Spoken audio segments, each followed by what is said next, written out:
Bonjour. Aujourd'hui, sous la pression de mon club de jeux de rôle, je vais commencer une nouvelle série et je vais vous raconter tout ce qui se passe autour des tables auxquelles je participe.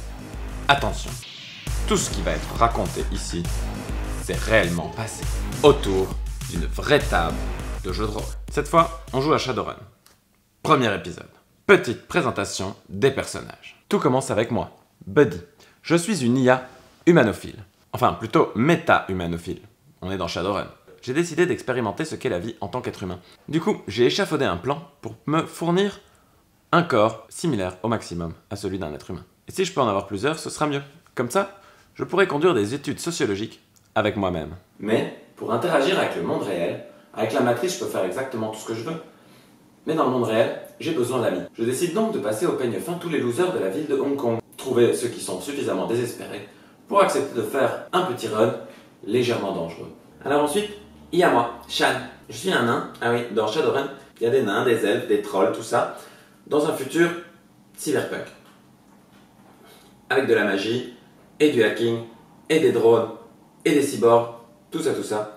En gros, moi je suis un nain magicien de la tradition bouddhique. J'ai grandi dans un temple dans le sud de la Chine. Un temple en l'honneur de Bouddha, le gros Bouddha qui rigole tout le temps. J'ai été viré de mon monastère, un peu à cause d'une amie, et aussi surtout parce que j'avais un peu tué des gens, mais bon, c'était vraiment pour une bonne raison, quoi. Et du coup, mon comlink, ouais, c'est comme ça qu'on appelle les smartphones dans Shadowrun. C'est la même chose, en gros. En gros, c'est la même chose. L'univers a été créé dans les années 80, et du coup, le futur de l'époque, c'est un peu maintenant. Et donc, mon smartphone sonne. C'est bizarre parce que j'ai dit, mon smartphone, il sonne jamais, j'ai pas de pote. Et là, je vois une espèce de tête bizarre qui me parle. Bonjour, tu veux être mon ami? Bon, alors moi, je lui réponds, d'accord. Ouais, ok. Mais si tu veux être mon ami, est-ce que tu voudrais bien faire quelque chose pour m'aider? Bah moi, évidemment, je lui dis, allez, je vais faire tout ce que...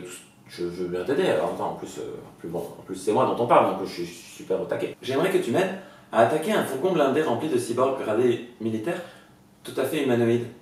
Ok, c'est un peu une requête un peu impressionnante pour un... Voilà, c'est quand même la première fois qu'on se parle.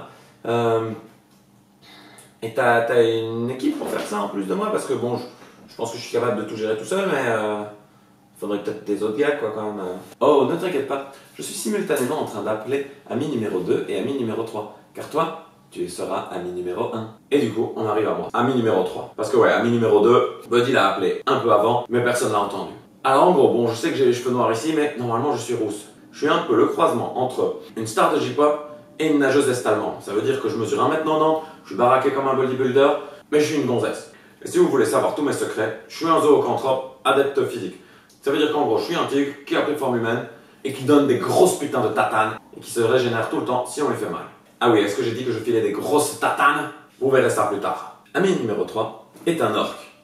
Un orc un peu spécial, car qui dit univers cyberpunk dit aussi cybernétique. On n'est pas très bien sûr à quel moment l'orc commence, à quel moment la machine démarre. En gros, pour ceux qui connaissent, c'est un street samouraï. Ça veut dire qu'il est rempli de machins électroniques et cybernétiques et mécaniques et biomécaniques et machins dans son corps, ce qui le rend complètement surhumain, complètement monstrueux. Couplé au fait que c'est un orc, du coup, la réponse quand Buddy lui propose un truc, ça a été plutôt un truc du style... Après quelques discussions un petit peu houleuses, composées principalement de « Oh putain, c'est une putain d'IA, je raccroche, je pète mon comlink, grosse tatane » et de « Oula, j'ai entendu du bruit dans l'appartement du dessus, parce que ouais, ma copine qui m'a fait un peu virer du monastère, Céline, là, la balèze. Eh mais d'ailleurs, vous pourrez nous aider, attendez, je vais aller lui passer mon comlink. Eh Lynn, il y a quelqu'un qui nous propose un boulot. Putain, toi aussi? Ouais, c'est quoi ce trip là? C'est quoi ce délire? C'est rien, tu sais, la routine. On doit juste attaquer un fourgon blindé rempli de cyborgs gradés militaires humanoïdes, qui sera sans doute hautement gardé après avoir hacké une corporation. Bref, que des bonnes réactions en perspective, quand on sait que les corporations dans Shadowrun sont absolument toutes puissantes, et que si on s'attaque à eux, ben on a des gros ennuis en général. Le nain et le tigre décident d'accepter la mission pour peu qu'ils puissent rencontrer leur interlocuteur en personne. Apparemment, elle a un problème avec les IA, on sait pas pourquoi. Oh, tu sais, c'est pas qu'avec les IA, hein. Elle est un petit peu xénophobe. Avec les nains, c'est pareil. Je sais pas pourquoi, moi. Je comprends pas. Nos amis se retrouvent finalement dans un bar. Un bar orc. Alors l'orc, qui s'appelle Kitir, a vraiment choisi un endroit glauque, classe et violent. Le nain est pas trop à son aise. Le tigre, il aime plutôt ça. Et l'IA est venu dans un type de cyborg un peu moins classe que ceux qu'il a envie de voler, parce que c'est un cyborg serviteur, un drone serviteur. Ça veut dire qu'en gros, il est plus ou moins humanoïde, mais il a les bras coincés comme ça, parce qu'on n'a pas trop envie qu'il puisse user de violence Il y a eu des soulèvements des cyborgs il y a quelques années et du coup maintenant on n'aime plus trop ça. De nouveau, on négocie pendant un certain temps pour finalement accepter l'offre de l'IA. Le plan va être assez simple. L'IA s'introduit dans le système informatique de l'usine de cyborg, passe une commande, puis s'introduit dans le système informatique d'une autre corporation qui pourrait commander justement des cyborgs. Il va faire un espèce de dialogue de sourds entre les deux corporations pour lancer justement une livraison. Ensuite, ce sera le tour des trois autres. Ensuite, ce sera le tour des trois autres d'agir pour intercepter la livraison, récupérer le bazar avant que la police arrive et faire tout ça dans la plus grande discrétion. Vous allez voir, ils sont toujours extrêmement discrets. Et là, c'est à mon tour de jouer. À peine les autres sont sortis du bar que je me déconnecte du drone serviteur et je pars hacker la fameuse usine de drones. Alors le hacking dans Shadowrun, ça se passe d'une manière très simple. On prend une énorme pelletée de dés, égale évidemment à une caractéristique, mais bon, en gros c'est souvent beaucoup, on la jette. On voit si on a assez de réussite pour s'introduire dans le nœud informatique de l'endroit qu'on veut hacker. Si on n'en a pas assez, on continue, jusqu'à ce qu'on y arrive, qu'on accumule suffisamment de réussite pour y arriver. Ça prend du temps, il faut compter pas mal de trucs, mais finalement on arrive à tout. Le seul truc c'est que plus ça prend de temps, plus on a de chance d'être détecté par les hackers du système ou alors par le système lui-même. Alors étant donné que moi je suis une IA, c'est plutôt facile. C'est extrêmement difficile de me repérer, c'est extrêmement difficile d'aller aussi vite que moi. Je passe comme dans du beurre, c'est plutôt pratique. Après avoir neutralisé quelques défenses du système, je crée des comptes administrateurs un peu partout et sans trop de difficultés, je passe la commande d'un côté et de l'autre. Mais il y a un petit truc qui pique ma curiosité, il y a une zone dans l'usine de Cyborg qui est un petit peu plus défendue que le reste. Alors bon voilà, c'est parti. Il y a un petit peu plus de challenge, je dois acheter un peu plus de dés encore. Et finalement, j'arrive à m'introduire là. J'ai neutralisé des hackers qui étaient en train de garder des fichiers vraiment sensibles. Et je me suis emparé des plans de construction, des drones justement que j'avais envie de voler, qui sont des prototypes pas encore commercialisés. Ça doit valoir un petit paquet d'argent. Mais bon, moi, l'argent, ça m'intéresse pas trop. Du coup, j'en parle immédiatement à Ami numéro 3, car je pensais qu'elle était un peu réluctante à travailler avec moi. Je pense que ça va délier un petit peu ses envies, vu que ce genre de choses peut rapporter dans les millions de nuyennes. Et 1 million de nuyennes, c'est vraiment putain de beaucoup. En tout cas, c'est ce que j'ai lu sur des forums, parce que bon, moi j'ai jamais utilisé d'argent de toute ma vie. Alors justement, quand Buddy m'appelle, j'étais en train de faire jouer mes contacts pour acheter du matériel. Et des contacts, j'en ai plutôt beaucoup. Surtout particulièrement une fixeuse qui habite en ville et qui peut me trouver exactement tout ce que je veux quand je veux. Et là, quand je lui agite devant elle le petit billet comme quoi je peux lui vendre un bijou pareil, c'est le pactole, elle me paye 800 000 nuyennes. C'est une putain de fortune. Et ben à partir de là, je suis pas trop regardant. On a de l'argent, et ben on le dépense. On achète un van blindé pour l'opération et on commande un autre van beaucoup plus blindé comme véhicule pour être tranquille après. Et puis alors des armes et des grenades, des explosifs et des... Bref, tout ce dont on a besoin pour un run bien discret. Avec qui tire, qui aide vraiment beaucoup pour les négociations au niveau argent. Alors moi, pendant que les gens sont en train de papoter là avec leurs contacts, je suis rentré chez moi, je me suis mis en position du lotus. Oui, je sais pas la faire comme ça. Et je me suis mis à marmonner.